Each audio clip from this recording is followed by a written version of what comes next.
Առաջին ատյանի դատարանը գտել է, որ Սերգեյ Աբրահամյանի նկատմամբ ոստիկանների հնարավոր բռնության գործը պատշաճ չի քննվել։ Խոսքն անցած տարվա դեպքի մասին է, որի տեսանյութը հրապարակել էր փաստաբան Արաղ Արագյոզյանը։ Կադրերում երևում էր, թե ինչպես են ոստիկանները գետնին պառկացրած Աբրահամյանին ձեռնաշղթահագցնելու ընթացքում բռնցքով սեղմում պարանոցն ու այտը։ Աբրահամյանը պնդում է, որ բռնությունը շարունակվել է նաև ոստիկանական բաժանմունքում։ Դատարանն ընդգծել է, որ ոստիկանների կիրառած ֆիզիկական ուժը տեղի է ունեցել տուժողի տանը կնոջ ներկայությամբ, ինչը դատարանի գնահատմամբ կարող էր նվաստացնել նրա արժանապատվությունը։ Խախտվել է Սերգեյ Աբրահամյանի խոշտանգումների զերծ մնալու Եվրոպական կոնվենցիայի 3-րդ հոդվածի պահանջները։ Դատարանի գնահատմամբ գործի քննության ընթացքում թույլ են տրվել մի շարք լուրջ բացթողումներ, ինչի պատճառով դեպքը չի քննվել ամբողջական, անաչառ եւ արդյունավետ կերպով։ Ըստ դատարանի նման դեպքերը պետք է քննվեն մանրակրկիտ եւ անկախ, որպեսզի պարզվի, արդյոք պաշտոնատար անձինք թույլ են տվել իրավախախտում, եւ եթե այո, ապա պատասխանատվության ենթարկվեն։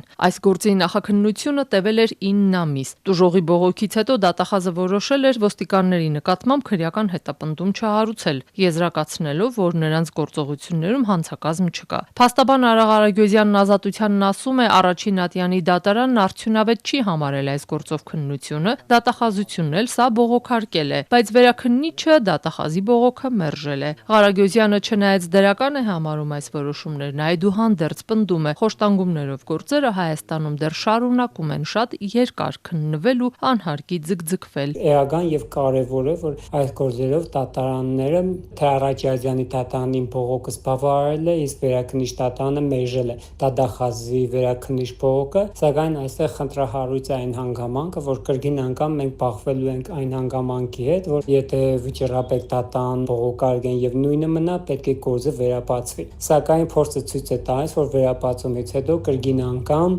ոչ արդյունավետ քննություն է իրականացվում խոշտանգումների գործերով։ Ի վերջո Եվրոպական կոնվենցիան, Եվրոպական դատարանը ասում են, որ պետք է իրականացվի արագ եւ արդյունավետ։ Մինչ դատարանը պահանջում է վերանայել այս գործի քննությունը, Սերգեյ Աբրահամյանը շարունակում է մնալ կալանքի տակ, բայց արդեն մեկ այլ քրեական գործով եւ մեղադրյալի կարգավիճակով։ Նա պնդում է, այս գործով իր դեմ ցուցմունք տված քննիչը նույն այն անձն է, որը նախորդ գործի շրջանակներում իրավապահներին բանավոր ցուցումներ է տվել։ Բայց այս քննիչը դատարանում հայտարարել է, որ այդ քրեական գործում ներգրավված չի եղել։ Աբրահամյանի խոսքով, եթե առաջին գործը պատշաճ քննվեր, քննիչի մասնակցության փաստը արձանագրված կլիներ։ Հատուկ կարևորագույն գործերով խոշտանգման այդքան չական, քննություն առհասարակ չի տարել այդ քննիչի վերաբերյալ, դրա համար չի անցնում։ Քրեակատարողական հիմնարկից Ազատություն զանգահարած Աբրահամյանը պնդում է, իրավապահներն այսպես փորձում են ստիպել իրեն հրաժարվել նախկին ցուցմունքներից, հակառակ դեպքում երկրորդ գործով երկար կմնա կալանքի տակ։ Սրանով ինչ ճնշում են գործադրան, որ եթե ես այդ բողոքից հետ չեմ կանգնում, պետք է մնամ կալանավայրը։ Կոմպրոմիսի գնամ էլի հետ։ Որ բողոքը հետ վերցնեք։ Այդ խոշտանգումների։